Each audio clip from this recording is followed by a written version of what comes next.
आओ क्लास 12 हम लोग अभी तक एग्रीगेट डिमांड और एग्रीगेट सप्लाई और उससे रिलेटेड कॉन्सेप्ट्स पढ़ चुके हैं। लास्ट क्लास में एग्रीगेट डिमांड क्या था, एग्रीगेट सप्लाई क्या था और उससे related consumption function, saving function plus derivation, कुछ न्यूमेरिकल्स हम लोगों ने सीखा। तो ये हम लोगों ने लास्ट चैप्टर में कवर किया है। आज एक फ्रेश चैप्टर स्टार्ट हो रहा और चैप्टर का नाम है शॉर्ट रन इक्विलिब्रियम आउटपुट और ये चैप्टर 8 को बिलोंग करता है। लेकिन ध्यान रहिए उसी यूनिट का है, determination of income and employment.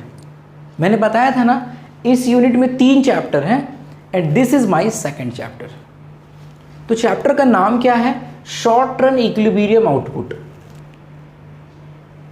अपने आप में थोड़ा सा हम लोग जो लास्ट क्लास में लास्ट चैप्टर में सीखे हैं यहाँ पर यूज़ होगा, तो वो कंसेप्ट दिमाग में रहना चाहिए आपके। लास्ट क्लास जो हम लोग चैप्टर में सीखे हैं, एग्रीगेट डिमांड क्या होता है, एग्रीगेट सप्लाई क्या होता है, सब इस चैप्टर में यूज़ होगा।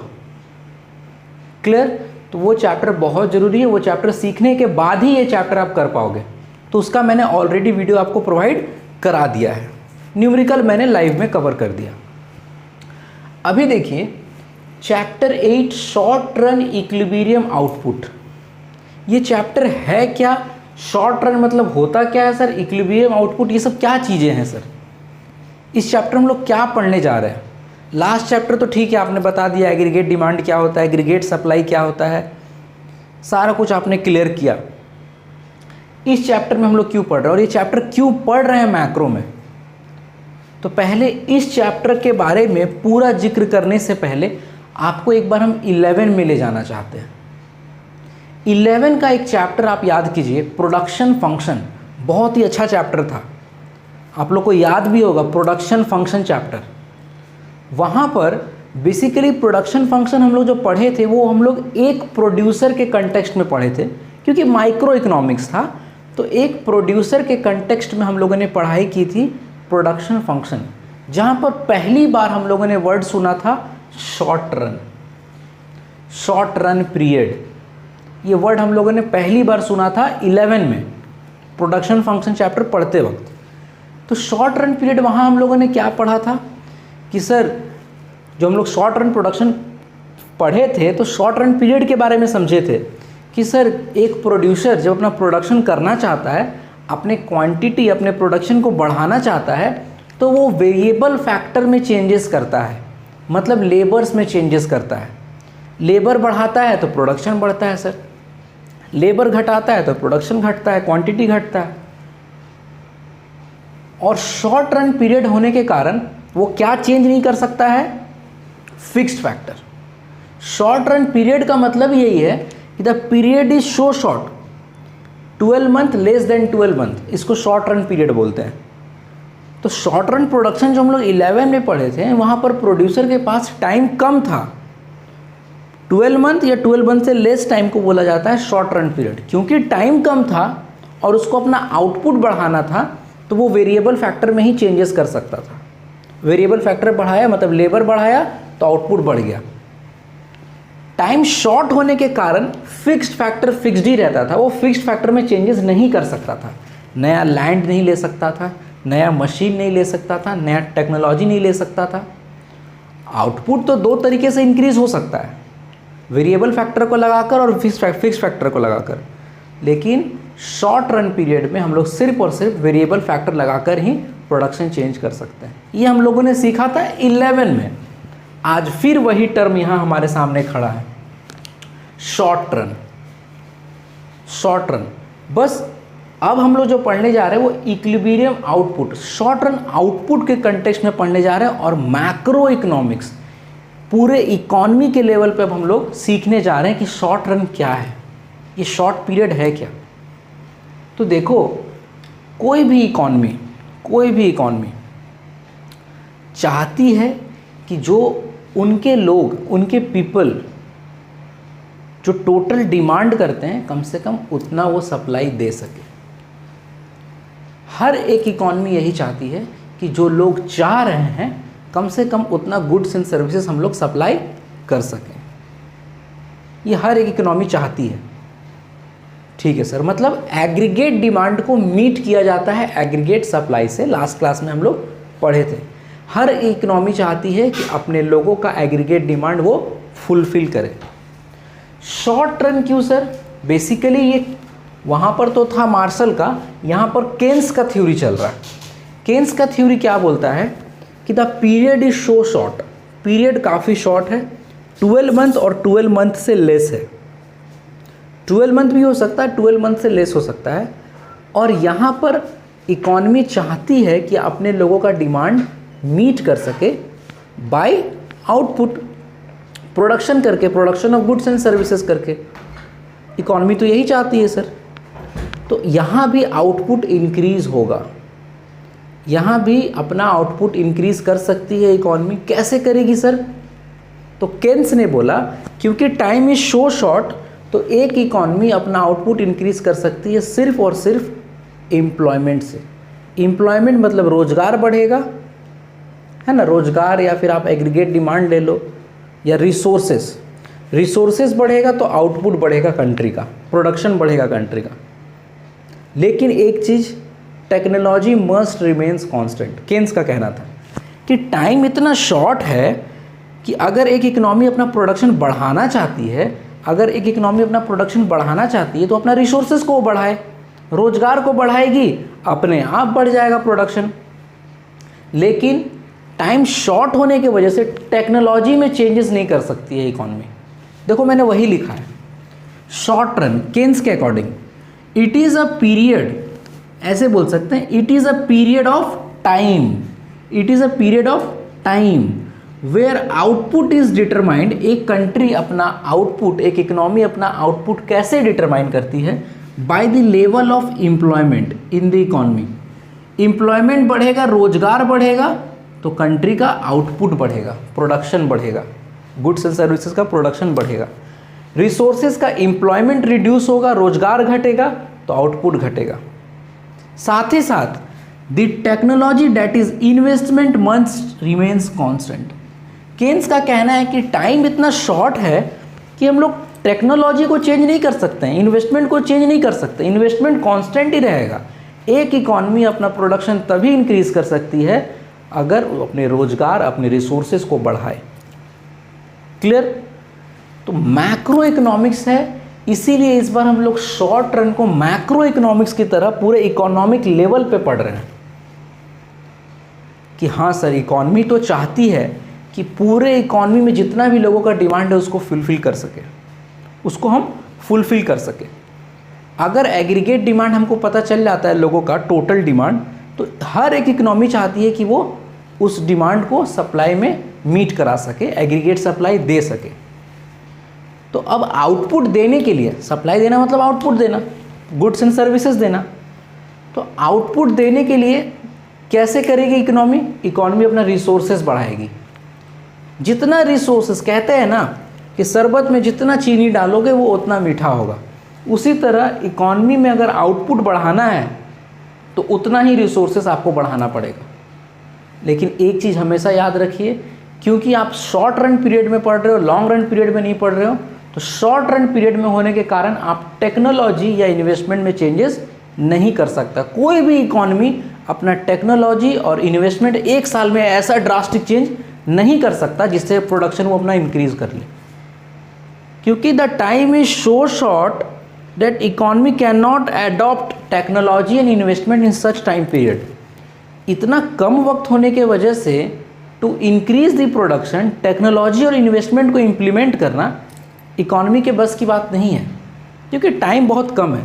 तो इकॉनमी अपना आउटपुट सिर्फ और सिर्फ रिसोर्सेज इम्प्लीमेंटेशन, एफिशिएंट इम्प्लीमेंटेशन, रोजगार बढ़ेगा तो आउटपुट बढ़ेगा। ठीक है, ये है शॉर्ट रन पीरियड आउटपुट। ये इक्विलिब्रियम आप बार बार बोल रहे हैं, तो इक्विलिब्रियम मैंने आपको बताया था कि एक कंट्री इक्विलिब्रियम पोजीशन पे कब पहुंचती है। इक्विलिब्रियम मतलब जहाँ पर कंट्री ने या इकॉनमी ने ना कुछ घाटा किया ना कुछ मुनाफा किया, ऐसा कौन सा सिचुएशन है? Aggregate demand is equal to aggregate supply. लोग जितना चाहते थे इकॉनमी ने उतना बना करके सप्लाई किया, आउटपुट दिया। ना किसी को घाटा हुआ ना किसी को मुनाफा हुआ, equilibrium situation. Saving is equal to investment, ये आप लोग के लिए नया है, इसके बारे में तो आप थोड़ा बहुत जानते भी हो। तो शॉर्ट रन इक्विलिब्रियम आउटपुट, अब आपको क्लियर हो गया होगा शॉर्ट रन क्या है, इक्विलिब्रियम क्या है, आउटपुट क्या है। एक बार करीब 2 मिनट जैसा और लेंगे और इसको कवर करेंगे, इस पूरे यहाँ से लेकर यहाँ तक की चीज़ को, बाद में ये चीज़ हम डील करेंगे। इन macro economics short run means, short run is a period of time, the time is so less that economy cannot change technology to increase its output. Economy can only implement employment resources to increase its output. Since the time is so short, तो ये यहाँ पर clear हो गया कि short run जो है time कम होने के कारण 12 मंथ या 12 मंथ से कम, उसको शॉर्ट रन पीरियड बोला जाता है। हर एक इकॉनमी चाहती है कि अपने आउटपुट को वो बढ़ाए, तो वो आउटपुट को कैसे बढ़ाएगी, सिर्फ और सिर्फ रिसोर्सेज को लगाकर। रोजगार लगेगा, रोजगार बढ़ेगा तो आउटपुट बढ़ेगा, ठीक है। टेक्नोलॉजी को वो टच नहीं कर सकती, टेक्नोलॉजी को वो बढ़ा घटा नहीं सकती है क्योंकि टाइम नहीं है, बहुत टाइम कम है। ये है शॉर्ट रन पीरियड। तो शॉर्ट रन पीरियड में इकॉनमी इस तरीके से अपना आउटपुट जनरेट करती है। अब इकॉनमी कौन सा आउटपुट जनरेट करे जहाँ पर इकॉनमी को ना घाटा होगा ना मुनाफा होगा, ये कौन सा सिचुएशन है सर? तो सिचुएशन है सर ये दो, AD is equal to AS, saving is equal to investment. ये एक ऐसा सिचुएशन है जहाँ इकॉनमी इक्विलिब्रियम पॉइंट पे रहती है। तो ऐसा आउटपुट का जनरेशन, डिटर्मिनेशन ऑफ एम्प्लॉयमेंट लिखा है ना, या इनकम, ऐसा आउटपुट, ऐसा इनकम, 3 चीज़ बोल रहा है, ऐसा आउटपुट, ऐसा इनकम, ऐसा एम्प्लॉयमेंट का लेवल जहाँ पर इकॉनमी इक्विलिब्रियम पोजीशन पे रहती है, ना घाटा हुआ ना मुनाफा हुआ। हमको यही चीज़ पता कर रहा है वो कौन सा आउटपुट लेवल है, वो कौन सा Y है, इनकम लेवल है, वो कौन सा एम्प्लॉयमेंट लेवल है जहाँ पर AD is equal to AS और saving is equal to investment होता है। यही हमको पता करना है। तो ये मेरा इक्विलिब्रियम पोजीशन है, कंट्री इसी को अचीव करना चाहती है, ठीक है। अब ये टोटल जो short run equilibrium output chapter है ना, ये केन्सियन के थ्योरी पे बेस्ड है, केन्सियन इकोनॉमिक्स थ्योरी पे बेस्ड है। केन्स जो थे उन्होंने ही ये शॉर्ट रन को एक्सप्लेन किया था कि आउटपुट बढ़ाने के लिए रोजगार बढ़ाइए, आउटपुट बढ़ जाएगा, टेक्नोलॉजी आप टच नहीं कर सकते, टाइम बहुत कम है। अच्छा, सपोज फुल एम्प्लॉयमेंट लेवल हो गया, फुल एम्प्लॉयमेंट लेवल, जैसे अभी हम क्या बोले, आउटपुट बढ़ाने के लिए आप क्या कर सकते हो, एम्प्लॉयमेंट बढ़ाओगे। सपोज जितने लोगों को एम्प्लॉयमेंट चाहिए था आपने सबको एम्प्लॉयमेंट दे दिया, एज्यूम कर लो जितने लोगों को रोजगार चाहिए था आपने सबको रोजगार दे दिया, फुल एम्प्लॉयमेंट हो गया। तो फुल एम्प्लॉयमेंट लेवल पे अगर पहुंच गई है कोई इकॉनमी, उसके बाद वो अगर आउटपुट अपना इंक्रीज करना चाहे तो कैसे करेगी, कैसे करेगी, सोचो। केन्सियन का थॉट देखो, केन्सियन इकोनॉमिक्स थॉट क्या दिए थे, output can not be increased once economy achieve या फिर uses its full employment in the economy. अगर एक इकॉनमी अपना सारा रिसोर्सेज पूरी तरीके से यूज़ कर ली है, उसके बाद वो आउटपुट को इंक्रीज़ नहीं कर सकती और टेक्नोलॉजी को तो टच नहीं कर सकती ना, इसीलिए। तो अगर पूरा फुल एम्प्लॉयमेंट हो गया, सबको रोज़गार मिल गया, जिनको जिनको रोज़गार चाहिए था सबको रोज़गार मिल गया अगर, तो जो इकॉनमी है वो फुल एम्प्लॉयमेंट पे पहुंच चुकी है और आउटपुट लेवल भी हाई है, इसके बाद अगर आउटपुट इंक्रीज़ करना चाहे इकॉनमी तो नहीं कर सकती है शॉर्ट रन पीरियड में। तो ये था टोटल बात, शॉर्ट रन क्या होता है, इक्विलिब्रियम पॉइंट क्या होता है, फुल एम्प्लॉयमेंट क्या होता है, ये सब हम लोगों ने सीखा, ठीक है। आगे चलते हैं।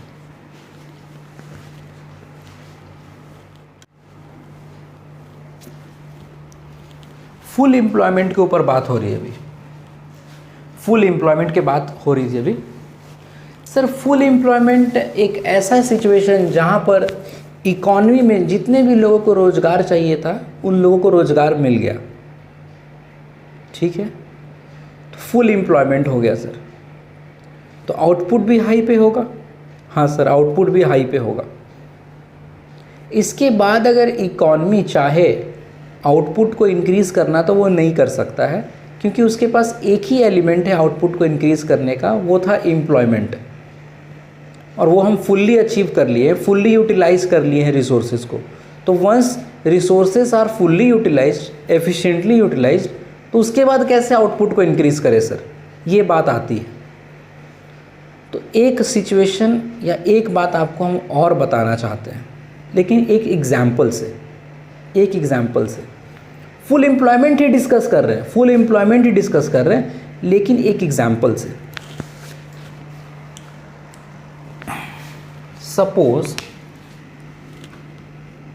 सपोज कीजिए आप, ये है इंडिया, और इंडिया को पता है कि अगर वो फुलर यूटिलाइजेशन करे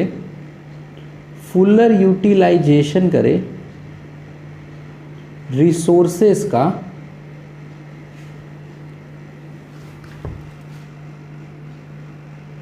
या फिर एम्प्लॉयमेंट फुल हो, सबको रोजगार मिल गया। अगर इंडिया अपने फुलर यूटिलाइजेशन करे रिसोर्सेस का और एम्प्लॉयमेंट भी फुल पोजीशन पे हो, तो नेशनल इनकम जनरेट कर पाएगी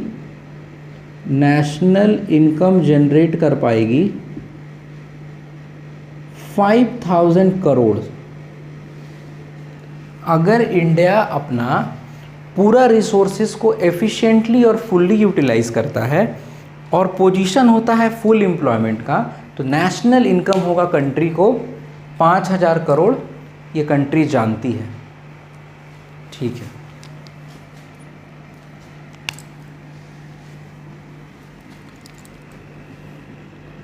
एग्रीगेट डिमांड क्या होता है? Planned demand. एक और नाम इसको क्या बोला जाता है? एक्सेंट, ठीक है। तो सपोज एग्रीगेट डिमांड जो है लोगों का जो एग्रीगेट डिमांड है, टोटल डिमांड हमारे इकॉनमी का है, पर्टिकुलर ईयर का बात करते हैं, ये सपोज हमने ईयर लिया था 18-19 फाइनेंशियल ईयर।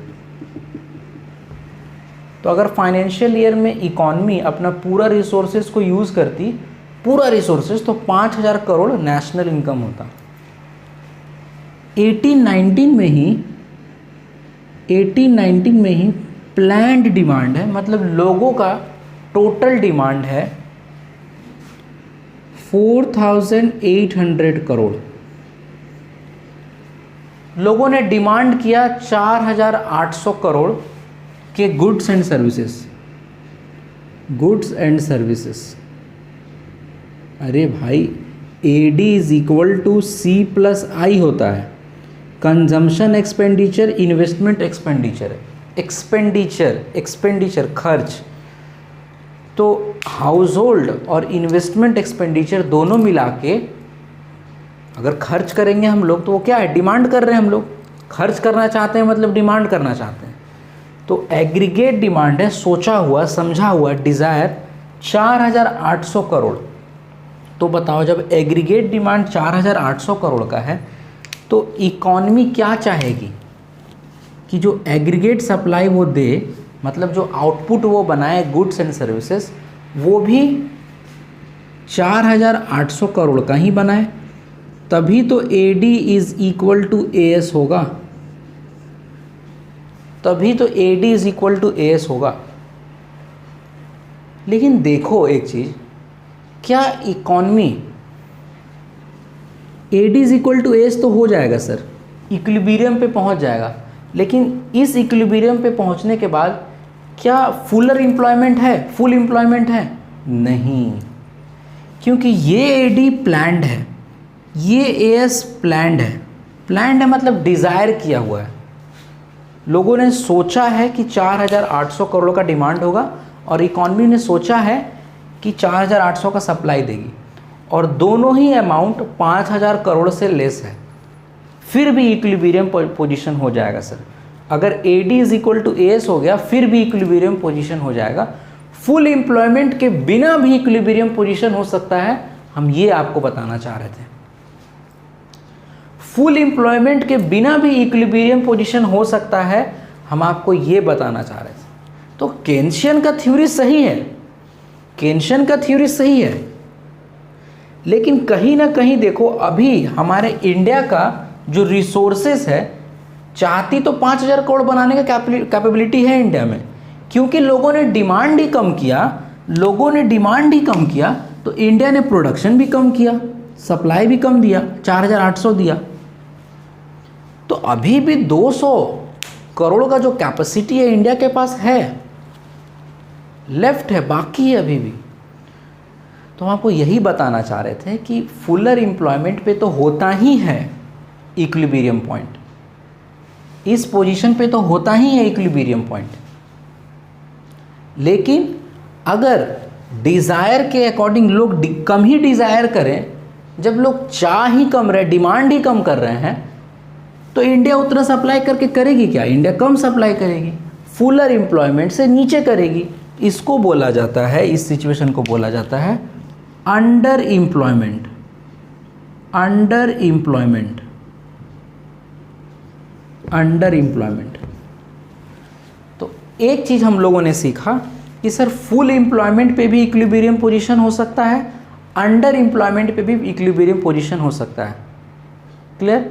कंट्री का कैपेसिटी था 5,000 करोड़, कैपेसिटी है एग्रीगेट सप्लाई।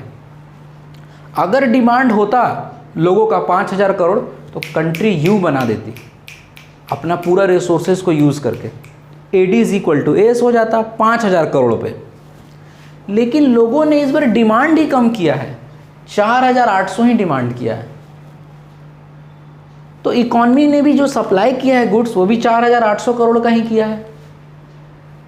तो 4,800 एग्रीगेट डिमांड हुआ, 4,800 एग्रीगेट सप्लाई हुआ, ये भी तो AD is equal to AS हो गया, ये भी तो एम्प्लॉयमेंट है। लेकिन ये कैसा एम्प्लॉयमेंट? इसको बोलेंगे अंडर एम्प्लॉयमेंट, क्योंकि इकॉनमी का अभी 200 कैपेसिटी अनयूटिलाइज्ड है, 200 कैपेसिटी अनयूटिलाइज्ड है।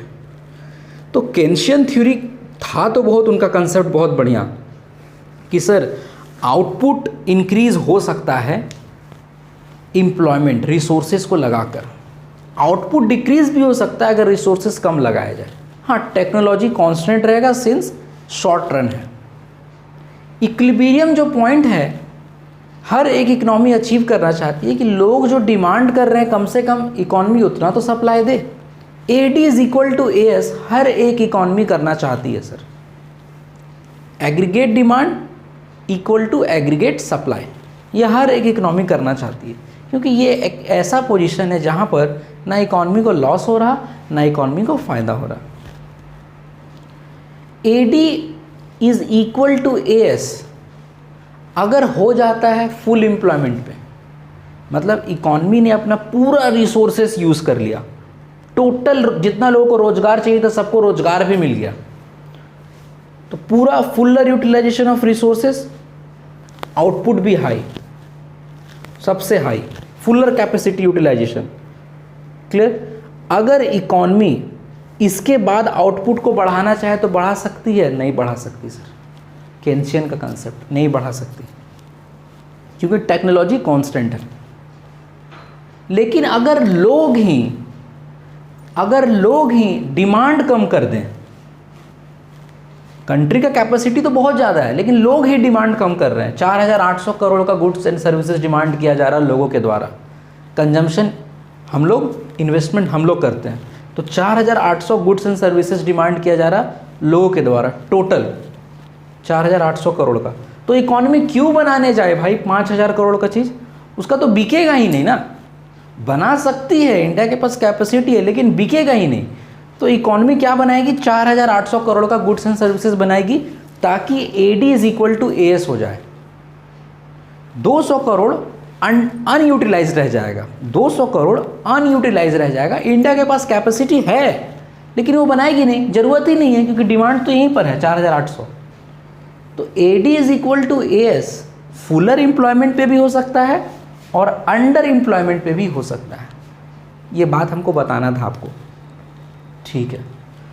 बहुत देर से बोल रहे हैं AD is equal to AS, saving is equal to investment, these are the two equilibrium points या पोजीशन ऑफ एन इकोनॉमी।